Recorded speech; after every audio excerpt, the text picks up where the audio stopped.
क्या है यूएन की रिपोर्ट में? भारत की जांच से इसका कितना मेल है?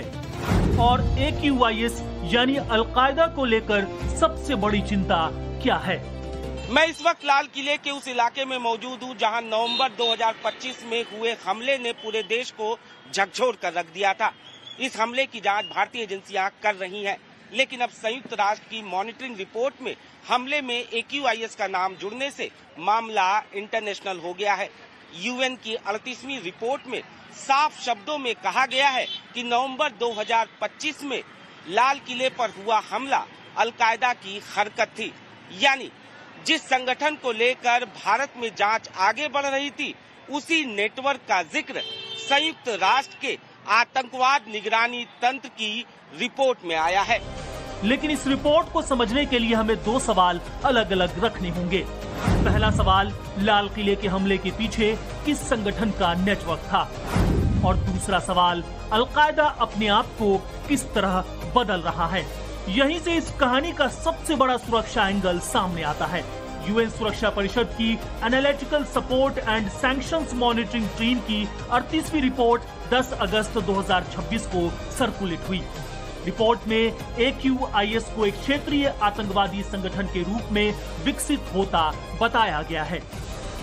AQIS का मतलब है अल कायदा इन द इंडियन सब कॉन्टिनेंट। लेकिन यूनाइटेड नेशन की रिपोर्ट में सबसे अहम बात सिर्फ इसका नाम नहीं है। रिपोर्ट कहती है कि AQIS एक बटा हुआ समूह से आगे बढ़कर एक क्षेत्रीय आतंकवादी संगठन में बदल रहा है। मतलब एक ऐसा ढांचा जिसमें बड़े और आसानी से पहचाने जाने वाले संगठनों की जगह छोटे छोटे बिखरे हुए नेटवर्क काम कर सकते हैं। यूएन का आंकलन कहता है कि AQIS यानी अलकायदा ने लॉजिस्टिक और फाइनेंशियल नेटवर्क बढ़ाए हैं।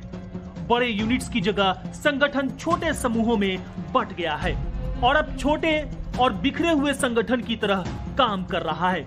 यही डिसेंट्रलाइज्ड मॉडल सुरक्षा एजेंसियों के लिए चुनौती बनता है, क्योंकि एक बड़े संगठन की कमान और ढांचे को ट्रैक करना एक बात है, लेकिन जब नेटवर्क छोटे छोटे हिस्सों में बंटकर काम करे तो उसकी पहचान और कड़ियां जोड़ना ज्यादा मुश्किल हो जाता है।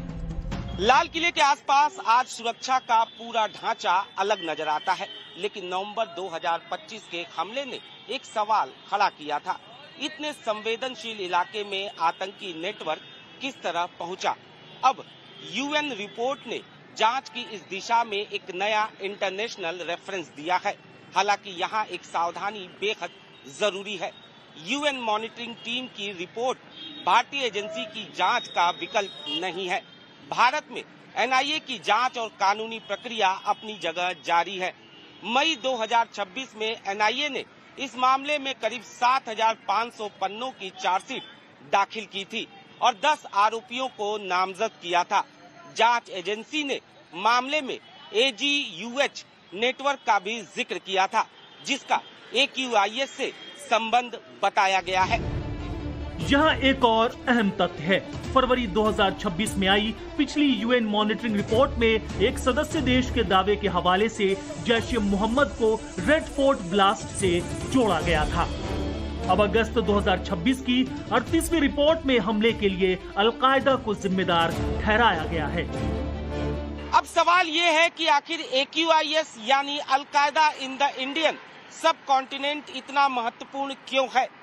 दरअसल AQIS को सिर्फ एक स्थानीय आतंकी संगठन नहीं माना जाता, बल्कि इसे अलकायदा के दक्षिण एशिया में सक्रिय नेटवर्क के तौर पर देखा जाता है। क्या है यूएन की रिपोर्ट में? भारत की जांच से इसका कितना मेल है? और AQIS यानी अलकायदा को लेकर सबसे बड़ी चिंता क्या है? मैं इस वक्त लाल किले के उस इलाके में मौजूद हूं जहां नवंबर 2025 में हुए हमले ने पूरे देश को झकझोर कर रख दिया था। इस हमले की जांच भारतीय एजेंसियां कर रही हैं, लेकिन अब संयुक्त राष्ट्र की मॉनिटरिंग रिपोर्ट में हमले में AQIS का नाम जुड़ने से मामला इंटरनेशनल हो गया है। यूएन की 38वीं रिपोर्ट में साफ शब्दों में कहा गया है कि नवंबर 2025 में लाल किले पर हुआ हमला अलकायदा की हरकत थी। यानी जिस संगठन को लेकर भारत में जांच आगे बढ़ रही थी, उसी नेटवर्क का जिक्र संयुक्त राष्ट्र के आतंकवाद निगरानी तंत्र की रिपोर्ट में आया है। लेकिन इस रिपोर्ट को समझने के लिए हमें दो सवाल अलग अलग रखने होंगे। पहला सवाल, लाल किले के हमले के पीछे किस संगठन का नेटवर्क था, और दूसरा सवाल, अलकायदा अपने आप को किस तरह बदल रहा है। यहीं से इस कहानी का सबसे बड़ा सुरक्षा एंगल सामने आता है। यूएन सुरक्षा परिषद की analytical support and sanctions monitoring team की 38वीं रिपोर्ट 10 अगस्त 2026 को सर्कुलेट हुई। रिपोर्ट में AQIS को एक क्षेत्रीय आतंकवादी संगठन के रूप में विकसित होता बताया गया है। AQIS का मतलब है अल कायदा इन द इंडियन सब कॉन्टिनेंट, लेकिन यूनाइटेड नेशन की रिपोर्ट में सबसे अहम बात सिर्फ इसका नाम नहीं है।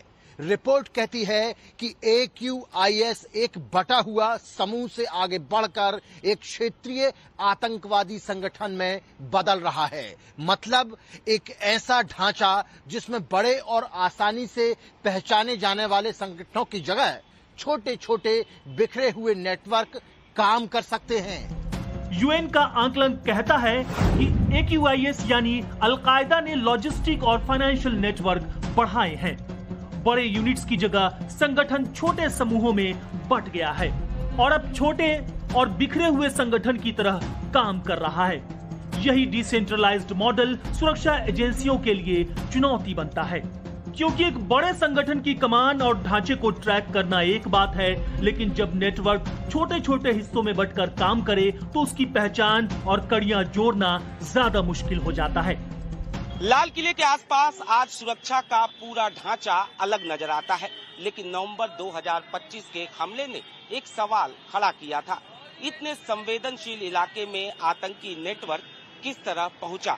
अब यूएन रिपोर्ट ने जांच की इस दिशा में एक नया इंटरनेशनल रेफरेंस दिया है। हालांकि यहाँ एक सावधानी बेहद जरूरी है। यूएन मॉनिटरिंग टीम की रिपोर्ट भारतीय एजेंसी की जांच का विकल्प नहीं है। भारत में NIA की जांच और कानूनी प्रक्रिया अपनी जगह जारी है।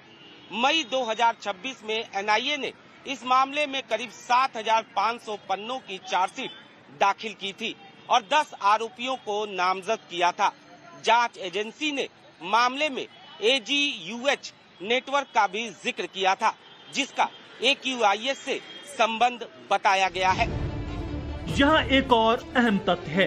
फरवरी 2026 में आई पिछली यूएन मॉनिटरिंग रिपोर्ट में एक सदस्य देश के दावे के हवाले से जैश-ए-मोहम्मद को रेड फोर्ट ब्लास्ट से जोड़ा गया था। अब अगस्त 2026 की 38वीं रिपोर्ट में हमले के लिए अलकायदा को जिम्मेदार ठहराया गया है। अब सवाल ये है कि आखिर AQIS यानी अलकायदा इन द इंडियन सब कॉन्टिनेंट इतना महत्वपूर्ण क्यों है? दरअसल AQIS को सिर्फ एक स्थानीय आतंकी संगठन नहीं माना जाता, बल्कि इसे अलकायदा के दक्षिण एशिया में सक्रिय नेटवर्क के तौर पर देखा जाता है।